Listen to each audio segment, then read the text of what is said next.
안녕하세요. 부동산에 관한 한 여러분의 베프가 되고 싶은 공인중개사 김혜주입니다. 네, 오늘은 상속주택 비과세 특례에 대해서 한번 총정리를 해보려고 합니다. 양도세 비과세 특례죠. 부모님의 집 하나를 여러 형제가 같이 상속받는 경우도 있을 수가 있고, 여러 채를 갖고 계신 그런 부모님이라서 상속 여러 채를 서로 나눠서 한 채씩 받는 경우도 있잖아요. 그런 경우에 어떤 경우에 비과세 특례가 적용이 되는지, 어떤 식으로 적용이 되는지 오늘 구체적으로 케이스별로 예를 들어서 한번 설명을 해드리려고 합니다. 상속주택이 있어서 비과세가 되는지 안 되는지 고민하는 자체가 사실은 감사한 일이긴 한데, 이왕 상속 받을 거면 비과세 특례 받을 수 있으면 형제 간에도 어떤 식으로 정리하는 것이 서로에게 유리한지를 잘 고민해보고 정리하시는 게 좋겠죠. 그러기 위해서는 공부를 꼭 해야 합니다. 예, 저와 같이 한번 케이스를 다 알아보시면 훨씬 정리하시기 쉬울 거예요. 같이 한번 보세요. 상속주택 비과세 특례의 일반적인 내용은 이렇습니다. 먼저 상속 개시일 현재 일반 주택을 소유하고 있을 것, 일반 주택을 가지고 있어야 되고요. 그 다음에 별도 세대인 피상속인으로부터 주택을 상속받을 것.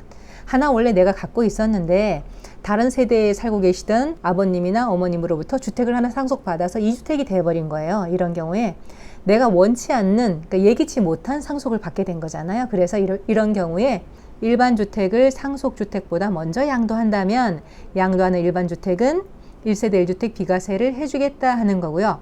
이럴 때 이 비과세를 받기 위해서는 이미 이 일반 주택은 비과세 요건을 모두 충족하고 있어야 합니다. 그런 경우에는 해주겠다, 일반 주택, 그런 이야기입니다. 그게 상속주택 비과세 특례입니다. 근데 만약에 두 채 이상의 주택이 있어서 공동 상속을 받았어요. 그렇다면 어떻게 될까? 모든 집마다 나는 형도 하나, 동생도 하나 이런 식으로 주택을 다 하나씩 상속을 받았단 말이죠. 그러면 그 모든 집에 다 상속주택 비과세 특례를 해주는 건 아니고 선순위 상속주택이라고 결정된 한 채에만 비과세 특례를 해줍니다. 이럴 때 선순위 상속주택은 어떻게 결정하느냐 하면 이런 기준입니다. 1번, 피상속인의 소유기간이 가장 긴 주택. 이게 또 뭐 동일하다면 피상속인이 거주한 기간이 가장 긴 주택. 또 뭐 이것도 동일하다 그러면 상속 개시 당시 거주한 주택 이런 식이고요.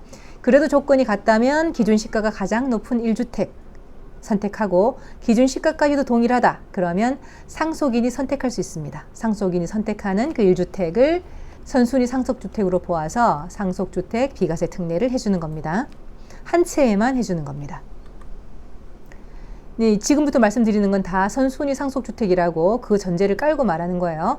내가 일반 주택이 있는 상태에서 상속을 받아서 2주택이 됐어요. 이럴 때 일반 주택을 먼저 양도한다면 언제든지 비과세를 받을 수가 있습니다.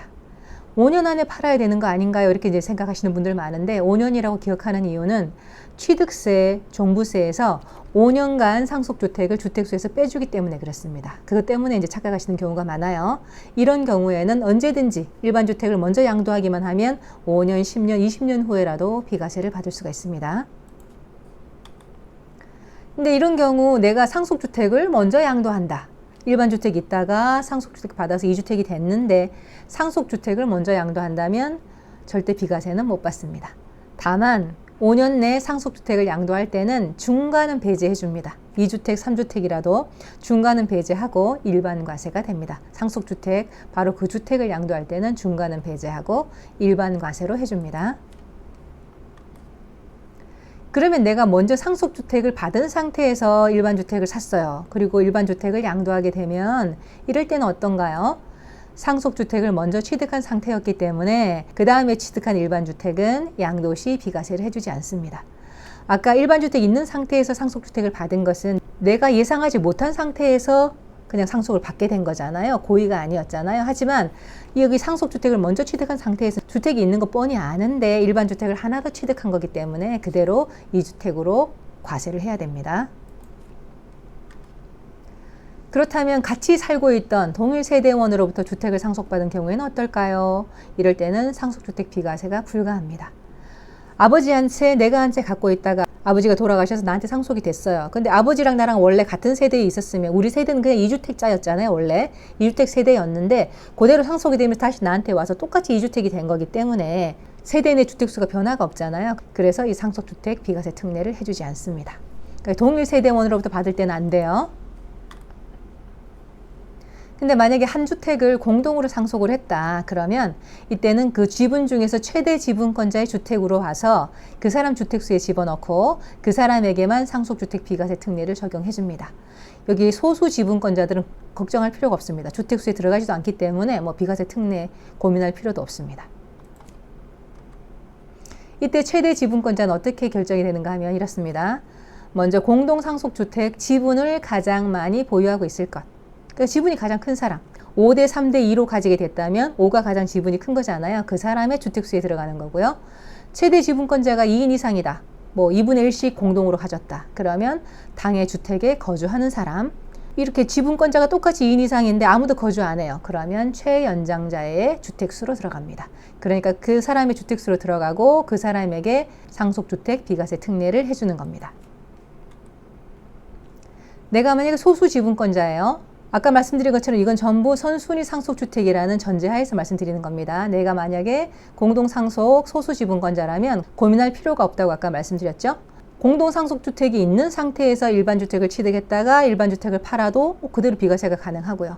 일반주택 먼저 있다가 공동상속주택 소수지분을 받았다가 다시 일반주택 양도하거나 아무 상관이 없습니다. 이거는 그냥 공동상속주택의 소수지분은 주택수 자체에 안 들어가기 때문에 그게 상관없이 그냥 일반주택을 사고 팔아도 그대로 비과세를 받을 수가 있습니다. 그리고 공동상속주택 소수지분 자체, 그 주택 자체를 양도한다면 언제든 중과 배제 받을 수 있습니다. 아까 이제 통으로 주택을 전체로 양도할 때는 비과세를 못 받는다면 5년 내 양도해야 중과 배제된다 했잖아요. 이 소수지분은 5년 제한이 없이 아무 때나 양도할 수 있습니다. 그래도 중과 배제되고 일반 과세됩니다. 그렇다면 내가 상속을 주택으로 받은 게 아니라 조합원 입주권이나 분양권으로 받았다. 그런 경우에는 어떻게 될까요? 그 상속받은 입주권이나 분양권이 이제 주택으로 완공이 될 거잖아요. 그러면 그 완공된 신축주택도 상속주택 비과세 특례가 가능합니다. 그러니까 뭘로 받았든 주택으로 받았든 입주권, 분양권으로 받았든 그 주택 한 채는 상속주택 비과세 특례를 해주겠다 이런 이야기입니다. 네, 오늘 이렇게 양도세 상속주택 비과세 특례에 대해서 케이스별로 한번 정리를 해봤습니다. 궁금증이 조금 풀리셨죠? 그러니까 주택이 여러 채 각 형제에게 상속이 됐더라도 선순위 상속주택 하나에만 상속주택 비과세 특례가 적용이 되는 거고요. 만약에 한 채를 공동으로 여러 형제가 같이 받았다면 최대 지분권자 한 사람의 주택수로 들어가고 그 사람에게만 상속주택 비과세 특례가 적용이 되고요. 나머지 소수 지분권자는 아예 걱정도 할 필요가 없습니다. 네, 오늘 내용이 상속주택 때문에 고민하셨던 분들 도움이 되셨길 바라고요. 도움이 되셨다면 구독과 좋아요 부탁드립니다. 저는 다음에 또 다른 좋은 영상으로 찾아오겠습니다. 지금까지 여러분의 부동산 베프 공인중개사 김혜주였습니다. 감사합니다.